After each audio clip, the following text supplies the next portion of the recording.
რა არის და რატო ჩნდება სკოლიოზი? სკოლიოზი არის ხერხემლის გამრუდების ერთ-ერთი ფორმა, როცა ხერხემალი გვერდზეა გადახრილი.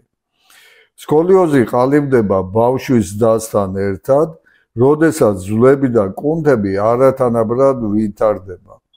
ძვლები სწრაფად იზრდება, ხოლო კუნთების განვითარება ჩამორჩება.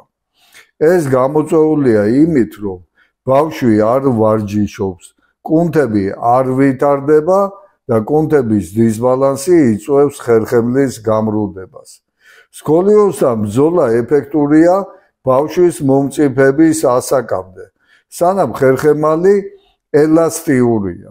დროთა განმავლობაში სკოლიოზი გადადის ოსტეოქონდროზში, ხერხემალი კარგავს ელასტიურობას, ძალას, მოქნილობას, ხერხემალზე ჩნდება ოსტეოფიტები, რაც იწვევს ხერხემლის დაბერებას და ოსტეოქონდროზის სხვადასხვა ფორმით აწუხებს მოსახლეობის 80%-ს.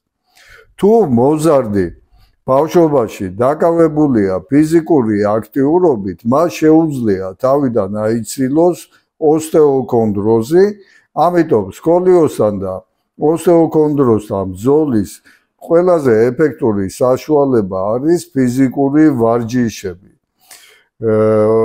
კერძოდ ხერხემლის გაწელვა ღერძის გასწვრივ.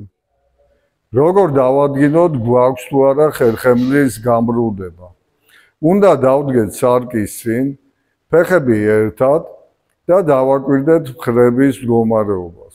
თუ ნახეთ, რომ ერთი მხარი აწეულია და მეორე ჩამოშვებულია, აი ესეთ მდგომარეობაში, ესე იგი არის სკოლიოზი. ან დაშორება ხელსა და ტანს შორის, მარჯვენა და მარცხენა მხარეს თუ სხვადასხვანაირად არის დაცილება, ამ შემთხვევაშიაც არის სკოლიოზი. ასევე უნდა შევამოწმოთ მენჯების მდგომარეობა. შეიძლება იყოს მენჯის გადახრა, ამ შემთხვევაში აი ესე თითებით მენჯებთან მივიტანთ ხელებს და დავაკვირდებით, თუ ერთი მხარე აწეულია, ესე იგი არის მენჯის გამრუდება და უნდა გასწორდეს მენჯები. ეხლა გიჩვენებთ რამოდენიმე ვარჯიშს ხერხემლის გაწელვის. პირველი ვარჯიში ლეიბზე სრულდება, ფეხები უნდა მივიტანოთ თავთან.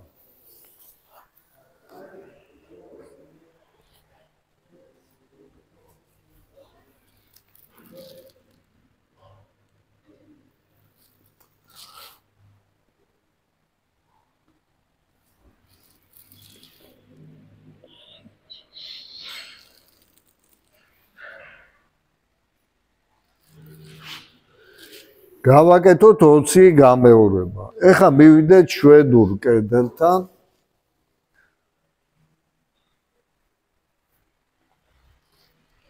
მოვკიდოთ ხელი და გავიწელოთ ისე, რომ ფეხები ეხებოდეს იატაკს. ვიწელებით 30 წამიდან 1 წუთამდე. მერე შევისვენებთ და გავიმეორებთ.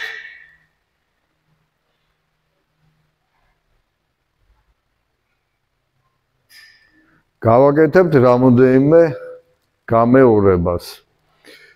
ეხლა უფრო რთული ვარიანტი ხერხემლის გაწელვის, ფეხები უნდა ავიტანოთ თავთან, ჩამოვეკიდოთ ღერძს.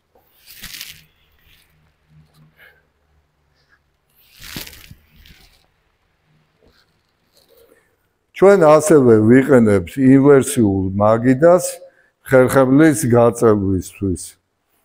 აი ამ მაგიდას, რომელზეც მეც აკეჩავწერ ვიდეოს. დროებით